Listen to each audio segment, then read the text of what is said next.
আজকের এই সাধারণ সভার মাননীয় সভাপতি,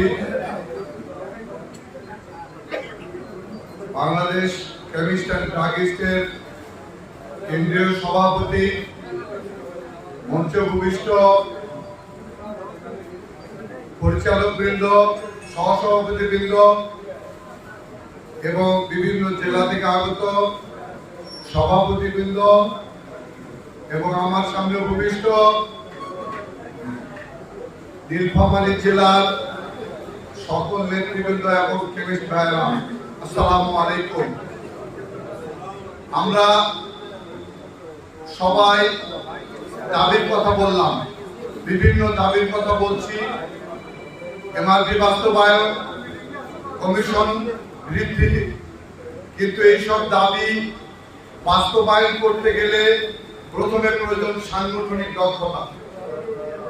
আজকে আমাদের সুযোগ্য এবং কর্মস্থ এবং ক্লান্তিহীন এক মানুষ পেয়েছি আমরা।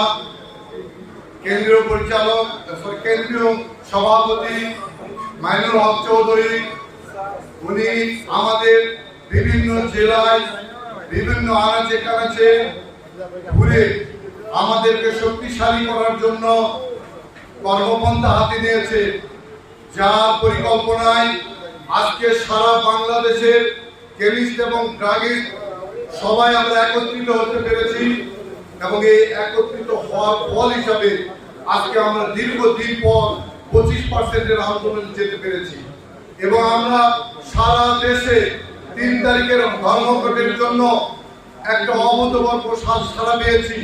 আমরা সারা বাংলাদেশ থেকে এই ফেসবুক এবং ইউটিউবের কল্যাণে বিভিন্ন জেলা থেকে বিভিন্ন তথ্য আমরা পেয়েছি।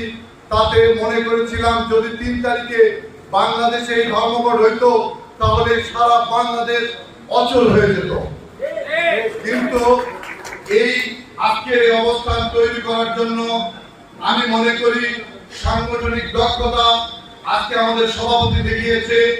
আমাদের প্রত্যেকটা ডিস্ট্রিক্টে উনি সর্বসময় খবর রেখেছে কি হচ্ছে, কে কিভাবে কাজ করতেছে। এই দক্ষতার কারণে আজকে আমরা তত্ত্ব করে এগিয়ে যাচ্ছি।